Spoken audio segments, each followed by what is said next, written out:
ಎಲ್ಲರಿಗೂ ನಮಸ್ಕಾರ. ಪಂಚಮಶ್ರೀ ಕನ್ನಡ ಜ್ಯೋತಿ ಯೂಟ್ಯೂಬ್ ಚಾನಲ್ಗೆ ಸ್ವಾಗತ. ನಾನು ಈ ದಿನ ನಮ್ಮ ಚಿಕ್ಕಮ್ಮನ ಮನೆಗೆ ಬಂದಿದ್ದೆ. ಅಂದರೆ ಇವರು ನಮ್ಮ ಯಜಮಾನ್ರ ಅಕ್ಕ. ನಾನು ಅತ್ತಿಗೆ ಅಂತ ಅನ್ನೋದ್ರ ಬದಲಿಗೆ ಚಿಕ್ಕಮ್ಮ ಅಂತಲೇ ಕರೆದ ಅಭ್ಯಾಸ ಚಿಕ್ಕ ವಯಸ್ಸಿಂದನೂ. ನಮ್ಮ ತಾಯಿ ಹೆಂಗೆ ತಾಯಿನೋ ಅದೇ ರೀತಿ ಇವರು ಕೂಡ ನಮ್ಮ ತಾಯಿ ಥರ ಅಂತ ಹೇಳಿ ನಾನು ಮದುವೆ ಆದಾಗಿಂದ ಚಿಕ್ಕಮ್ಮ ಅಂತಲೇ ಕರೆಯೋದು ಇವ್ರನ್ನ. ಈ ದಿನ ನವರಾತ್ರಿಯ ನವದುರ್ಗೆಯ 2ನೇ ಅವತಾರವಾದ ಶ್ರೀ ಪಾರ್ವತಿ ದೇವಿ ಬ್ರಹ್ಮಚಾರಿಣಿ ಆಗಿರುವಂಥ ದಿನ. ಹಾಗಾಗಿ ನಮ್ಮ ಚಿಕ್ಕಮ್ಮನಿಗೆ ಇವತ್ತು ಅವ್ರಿಗೆ ಹಸಿರು ಸೀರೆಯನ್ನು ಕೊಟ್ಟು ಈ ದಿನ ಅವರಲ್ಲಿ ಆ ತಾಯಿನ ಕಾಣ್ತಾ ಇವತ್ತಿನ ಅವರ ಜೀವನ ಕಥೆಯನ್ನು ಒಂದು ಸಲ ಹೇಳೋಣ ಅಂತ ಅಂದ್ಕೊಂಡಿದ್ದೀನಿ.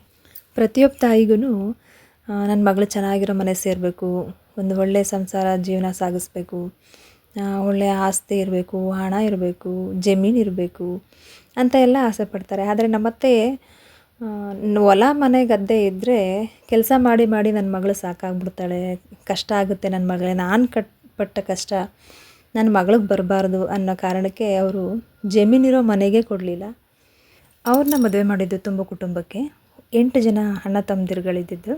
ಅಷ್ಟು ಜನ ಊರವ್ರಿಗಿತ್ತಿರೂ ಒಟ್ಟಿಗೆ ಇರಿದಿದ್ದು. ಅದರ ಸ್ಟ್ರಗ್ಲಿಂಗ್ ನಿಮ್ಗೆ ಗೊತ್ತೇ ಇರುತ್ತೆ. ಸಾಮಾನ್ಯವಾಗಿ ಆಗೆಲ್ಲ ಡಿವೈಡ್ ಆಗಿ ಅವರಂತೆ ಅವರು ಮನೆ ಕಟ್ಕೊಂಡು ಅವ್ರ ಜೀವನನ ಇಷ್ಟು ಕಷ್ಟಪಟ್ಟು ಸಾಗಿಸಿದ್ದಾರೆ. ಅಂದರೆ ಪುಟ್ಟ ಮಕ್ಕಳು ಮನೆ ಕಟ್ಟೋದು ತಂದಿರೋ ಸಣ್ಣ ಅಮೌಂಟಲ್ಲಿ ಅದನ್ನು ಉಳಿತಾಯ ಮಾಡಿ ಮನೆ ಕಟ್ಟಿ ಮಕ್ಕಳನ್ನ ದೊಡ್ಡದು ಮಾಡೋದ್ರಲ್ಲಿ ತುಂಬಾ ಕಷ್ಟಪಟ್ಟಿದ್ದಾರೆ ಅವರು. ಅವರ ಜೀವನ ನಮಗೆ ಮಾದರಿ ಅಂತಲೇ ಹೇಳ್ಬೋದು.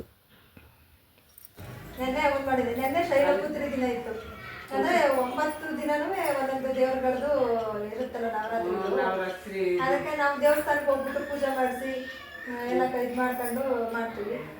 ನಾವು ನಮ್ಮ ಸುತ್ತಮುತ್ತ ಇರೋಂಥ ದೇವರುಗಳನ್ನೇ ಶಕ್ತಿ ದೇವತೆಗಳನ್ನೇ ನಾವು ಮಾಡೋಣ ಅಂತ.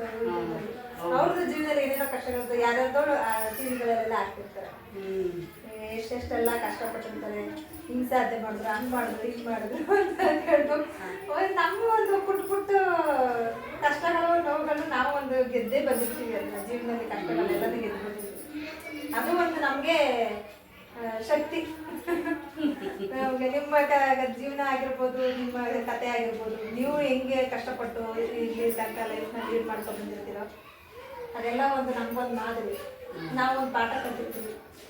ಆ ತಾಯಿ ನಿಮ್ಗೆ ಆ ಶಕ್ತಿ ಕೊಟ್ಟಿರ್ತಾರೆ, ನೀವು ಮಾಡಿರ್ತೀವಿ. ಆದ್ದರಿಂದ ಆ ದೇವ್ರನ್ನ ನಿಮ್ಮ ರೂಪದಲ್ಲಿ ನಾನು ಈ ದಿನ ಸ್ಮರಿಸ್ತೀನಿ ಅಂತ.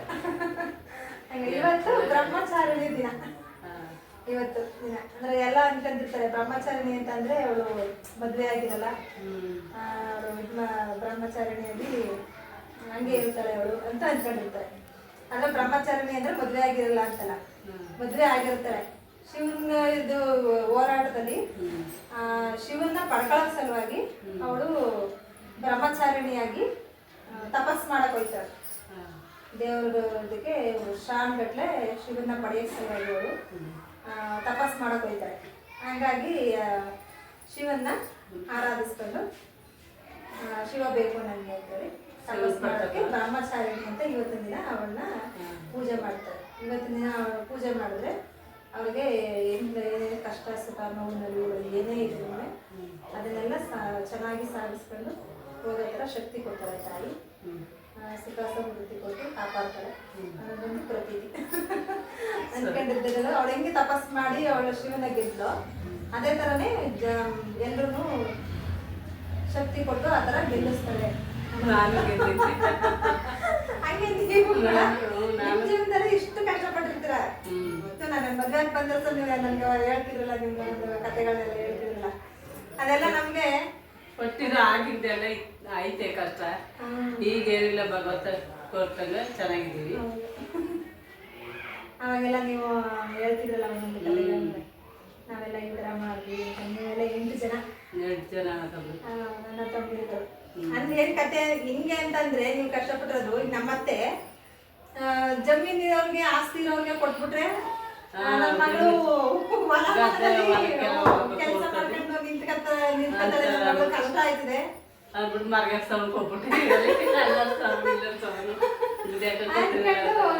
ಆ ಥರ ಅನ್ಕೊಂತಾರೆ. ಅನ್ಕೊಂಡ್ರು ನನ್ನ ಮಗಳು ಹೊಲ ಜಮೀನಲ್ಲಿ ಕಷ್ಟಪಡಬಾರ್ದು, ಮನೆ ಅಚ್ಚುಕಟ್ಟಾಗಿ ನಳಿಯ ಬರ್ತಾರೆ ಮಾಡ್ಕೊಂಡ್ರೆ ಚೆನ್ನಾಗಿರ್ಬೇಕು ಅಂತ ಅನ್ಕೊಂಡು ಅವ್ರ ಅದು ಹಂಗಿತ್ತು.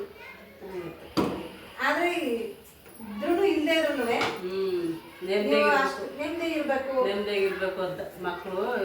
ನಾವು ಹೊಲದಲ್ಲಿ ಬಂದಾಗೆ ಅವ್ರು ಹೊಲಕ್ಕೆ ಹೋಗಿ ಆಸ್ತಿ ಇರೋರು ಕೊಟ್ಟಿದ್ರೆ ಅನ್ಕೊಂಡ್ರು ಅಂತ ಅನ್ಕೋತೀವಿ. ಇವ್ರ ಹಂಗಂತೂ ನಾನು ಬಿಸಿಲಲ್ಲಿ ಅವ್ರು ನೊಂದವ್ರಲ್ಲ, ಅದಕ್ಕೆ ನನ್ನ ಮಕ್ಕಳು ನೋಯ್ಬಾರ್ದು ಅನ್ನೋದೊಂದು ಈ ತರದ್ದು ಕಷ್ಟ ನೊಂದ್ರು.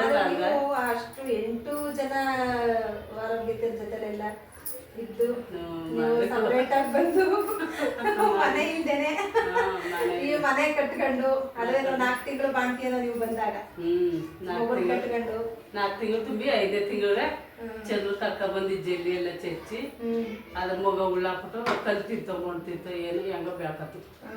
ನಾವು ಇನ್ನೇನ್ ಬೇಕಂತ ಕಷ್ಟ ಬಿದ್ದಿ ಮಾಡ್ಕೊಂಡು ಅಷ್ಟೆಲ್ಲ ಮಾಡ್ಕೊಂಡು ಕಾಡೋರ್ ಮನೆಯಾಗ ಹೋಗೋದು ಬೇಡ ಅಂದ್ಬಿಟ್ಟು ಮಾಡ್ಕೊಂಡು ನಮ್ಮ ಮನೆ ಅಂದ್ಬಿಟ್ಟು ನಮ್ಮ ಮಾವ ಇಷ್ಟೆಲ್ಲ ಕೊಟ್ಟೋಗ್ತಾರೆ. ಜಮೀನು ತಗೊಂಡ್ ಅಂತ ಶಕ್ತಿ ಇರಲಿಲ್ಲ. ಆ ಸೈಟ್ ನಮ್ಮ ಮಾವ ಕೊಟ್ಟರು ಅಂತ ಮಾಡ್ಕೊಂಡು ಈಗ ಅದೇ ಇದರಲ್ಲಿ ನೆಮ್ಮದಿಗಿದೆ. ಕಷ್ಟಗಳನ್ನ ಈಗಿನವ್ರು ಯಾರು ಕೊಡಕ್ ಸಾಧ್ಯ ಇಲ್ಲ, ಯಾರು ಕೊಡಲ್ಲ ಈಗಿನ ಕಷ್ಟ. ಸಣ್ಣ ಪುಟ್ಟ ಕೆಲಸ ಮಾಡಿದ್ರೆ ಕೈ ನೋವು ಕಾಲು ನೋವು ಅಂತ ಮಲ್ಕತ್ತಾರೆ ಇವಾಗ. ಅವಾಗ ನೀವು ಪಟ್ಟಿರೋ ಕಷ್ಟಗಳೆಲ್ಲ ಈಗಿನವ್ರು ಯಾರು ಕೊಡೋದಿಲ್ಲ, ಆಗೋದಿಲ್ಲ. ಹಾಗಾಗಿ ನಿಮ್ಮ ಲೈಫಲ್ಲಿ ನೀವು ಏನೆಲ್ಲ ಕಷ್ಟಪಟ್ಟಿದ್ದೀರೋ ಇನ್ನು ಮುಂದೆನೂ ಕಷ್ಟ ಅವೆಲ್ಲ ಏನು ಇಲ್ಲದೇನೆ ಅಚ್ಚುಕಟ್ಟಾಗಿ ಸುಖವಾಗಿ ನಿಮ್ಮದಾಗಿದೆ ಎಲ್ಲ ನಿಮ್ಮದಾಗೆಲ್ಲ ಚೆನ್ನಾಗಿದೆ. ಹೌದು.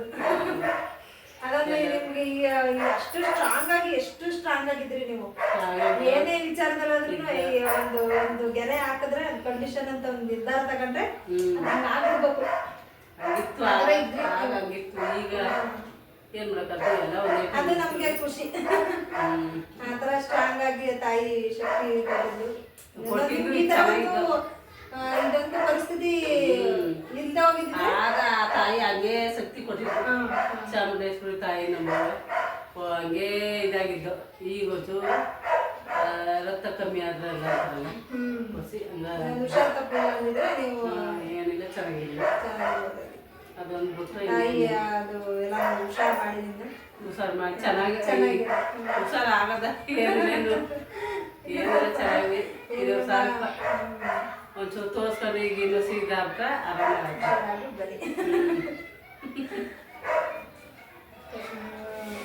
ಪ್ರತಿಯೊಂದನ್ನು ಅಷ್ಟೇ. ಇವಾಗ ಚಿಕ್ಕಪ್ಪ ಆಗಿರ್ಬೋದು, ಅವರು ನೋಡ್ಕೊಳ್ಳೋದು. ಈಗಂದ್ರೆ ಒಂದು ಸಂಸಾರದಲ್ಲಿ ಈಗ ಹೊರಗಡೆ ಹೋಗಿ ದುಡ್ಕೊಂಡು ಸಂಪಾದನೆ ಮಾಡೋರು ಇರ್ತಾರೆ, ಜಮೀನಿನವರು ಹೊಲ ಗದ್ದೆಯಲ್ಲಿ ಕೆಲಸ ಮಾಡ್ಕೊಂಡು ಸಂಪಾದನೆ ಮಾಡೋರು ಹೋಗಿ ಬೇಗ ಬಂದು ಆ ದುಡ್ಡಲ್ಲಿ ನಾವು ಬಳಕೆ ಮಾಡ್ಕೊಂಡು ಉಳಿಸಿ ಬೆಳೆಸಿ ಅಂತ ಹಂಗೆ ಮನೆ ತಗೊಂಡ್ರಿ ಮದುವೆ ಮಾಡಿದ್ರಿ, ಅವೆಲ್ಲ ಸ್ಟ್ರಗ್ಲಿಂಗ್ ಇರ್ತಾವಲ್ಲ ಭಾಳ ಕಷ್ಟ. ಅದನ್ನ ಗಟ್ಟಿತನ ಇರ್ಬೇಕು ಒಂದ್ಸರಿ. ಅಂಥವ್ರು ಮಾತ್ರ ಒಂದೊಂದು ನಾವು ಮಾಡೇ ಮಾಡಬೇಕು ಅನ್ನೋ ಒಂದು ಆಟಾಚಲ ಮಾಡ್ತಾರೆ. ಆ ಕಷ್ಟ ನೀವು ನಾನು ನೋಡಿದ್ದೀನಲ್ಲ, ನೀವು ಹೇಳಿರೋದನ್ನ ಕೇಳಿದ್ದೀನಿ, ನೀವು ಕಷ್ಟಪಟ್ಟಿರೋದನ್ನ ನೋಡಿದ್ದೀನಿ. ಹಾಗಾಗಿ ನೀವು ನನಗೊಂಥರ ಶಕ್ತಿ ದೇವತೆ. ಈಗ ಕಷ್ಟ ಹೇಳಿದ್ರೆ ಯಾರು ಕಷ್ಟ ಕೇಳಲ್ಲ, ಏನು ಅಂತ ಈಗ ಹೇಳಕ್ ಹೋಗಲ್ಲ. ಏನು ದೇವ್ರಿಗೆ ಹೇಳ್ಬಿಟ್ಟು ಅದನ್ನೇ ಪಾಲ ಮಾಡ್ಕೋಬೇಕು ಅಷ್ಟೇ. ಅದಕ್ಕೆ ನಾನು ಈ ಥರ ಅಂದ್ಕೊಂಡು ಮಾಡೋಣ ಅಂದ್ಕೊಂಡು ಮಾಡಿದೆ.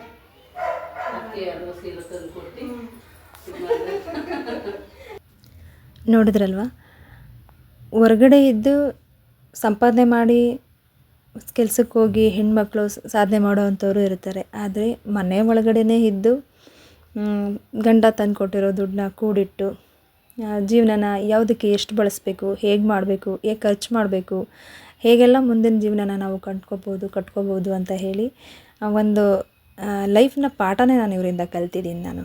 ಯಾಕೆಂದರೆ ಒಂದು ಸಣ್ಣ ಅಮೌಂಟಲ್ಲಿ ನಾವು ಸೇವಿಂಗ್ಸ್ ಮಾಡಿ ಜೀವನನ ರೂಪಿಸ್ಕೋತೀವಿ ಅನ್ನೋದು ತುಂಬಾ ಕಷ್ಟ ಆಗಿನ ಇದರಲ್ಲಿ. ಇವಾಗ ನಾವು ತಿನ್ನೋದಕ್ಕೆ ಅದಕ್ಕೆ ಇದಕ್ಕೆ ಅಂತಲೇ ಖರ್ಚು ಮಾಡಿಬಿಡ್ತೀವಿ ಎಷ್ಟೋ ದುಡ್ಡನ್ನು. ಆವಾಗ ಪ್ರತಿಯೊಂದಕ್ಕೂ ಕೂಡಿಟ್ಟು ಮನೆ ಕಟ್ಲಿಕ್ಕಾಗಿರ್ಬೋದು, ಅವ್ರ ಮಕ್ಕಳು ಬೆಳೆಸೋದಕ್ಕಾಗಿರ್ಬೋದು, ಅಥವಾ ಅವರ ಜೀವನದ ಸಣ್ಣ ಪುಟ್ಟ ಖರ್ಚಾಗಿರ್ಬೋದು. ಹೀಗೆ ಇವ್ರ ಲೈಫು ಇಷ್ಟು ಚೆನ್ನಾಗಿತ್ತು, ತುಂಬ ಸ್ಟ್ರಾಂಗ್ ಆಗಿದ್ದರು. ಇವರ ಮನೆ ದೇವರು ಬಂದು ಚಾಮುಂಡೇಶ್ವರಿ ರೂಪವಾಗಿರುವಂಥ ಚೌಡೇಶ್ವರಿ. ಹಾಗಾಗಿ ನಾನು ಅವ್ರಿಗೆ ಪ್ರಿಯವಾಗಿರುವಂಥ ಮನೆ ದೇವರಾಗಿರುವಂಥ ಚಾಮುಂಡೇಶ್ವರಿ ದರ್ಶನಕ್ಕೆ ಹೋಗಿ ಒಂದು ಸಲ ಅವ್ರಿಗೆ ಒಳ್ಳೆಯದಾಗಲಿ ಅಂತ ಕೇಳ್ಕೊಳ್ಳೋಣ ಅಂತ ಹೇಳಿ ಚಾಮುಂಡೇಶ್ವರಿ ದೇವಸ್ಥಾನಕ್ಕೆ ಹೋಗಿ, ಮತ್ತು ಅದ್ರ ಪಕ್ಕದಲ್ಲಿ ಚೌಡೇಶ್ವರಿ ದೇವಸ್ಥಾನ ಇದೆ ಹಾಲ್ನಳ್ಳಿಲೇ, ಅಲ್ಲಿಗೆ ಬಂದು ಅವ್ರ ಹೆಸರು ಹೇಳಿ ಪೂಜೆ ಮಾಡಿಸಿ ಅವ್ರಿಗೆ ಒಳ್ಳೆಯದಾಗಲಿ. ಮೊದಲೇ ಹೇಗೆ ಅವರು ಎಷ್ಟು ಸ್ಟ್ರಾಂಗಾಗಿ ಅವ್ರ ಮಾತಾಗಿರ್ಬೋದು, ಅವರ ನಿರ್ಧಾರ ಆಗಿರ್ಬೋದು, ಯಾವುದೇ ಡಿಸಿಷನ್ ತಗೊಂಡ್ರೂ ತುಂಬ ಸ್ಟ್ರಿಕ್ಟಾಗಿ ಕರೆಕ್ಟಾಗಿ ಡಿಸಿಷನ್ನ ತಗೊಂಡು ಮಾಡ್ತಾಯಿದ್ರು. ಈಗ ಸ್ವಲ್ಪ ಅವ್ರಿಗೆ ಒಂದು BP ಜಾಸ್ತಿ ಹೈ ಆಗಿ ಸ್ಲೋಕ್ ಥರ ಆಗಿಬಿಡ್ತು. ಆವಾಗಿಂದ ಸ್ವಲ್ಪ ಅವರು ಸ್ವಲ್ಪ ಚೆನ್ನಾಗಿದ್ದಾರೆ, ಹುಷಾರಾಗಿದ್ದಾರೆ ಇವಾಗ. ಅಂದರೆ ನಮಗೆ ಆ ಮಹಾಲಕ್ಷ್ಮಿ ಚಿಕ್ಕಮ್ಮ ಹೇಗಿದ್ರೋ ಆ ಥರ ಬೇಕು ಅಂತ ನಮಗನ್ಸುತ್ತೆ. ಹಾಗಾಗಿ ಆ ತಾಯಿ ಅವ್ರಿಗೆ ಆ ಶಕ್ತಿ ಕೊಡಲಿ, ಅವರ ಸಾಧನೆಯ ಒಂದು ಸ್ಫೂರ್ತಿ ಶಕ್ತಿ ನಮ್ಮದಾಗಲಿ ಅಂತ ಹೇಳ್ತಾ, ಅವ್ರಿಗೆ ಮನೆ ದೇವರಾಗಿರುವಂಥ ಚೌಡೇಶ್ವರಿಗೆ ಬಂದು ನಾನು ದೇವರ ಹತ್ರ ಬೇಡಿಕೊಂಡು ನಮಸ್ಕಾರ ಮಾಡಿ ಇವತ್ತಿನ ದಿನದ ಈ ಲಾಗ್ನ ಈ ರೀತಿಯಾಗಿ ಎಂಡ್ ಮಾಡ್ತಾಯಿದ್ದೀನಿ. ಐ ಹೋಪ್ ನಿಮಗೆ ಈ ಲಾಗ್ ಕೂಡ ಇಷ್ಟ ಆಗುತ್ತೆ ಅಂತ ಅಂದ್ಕೊತೀನಿ.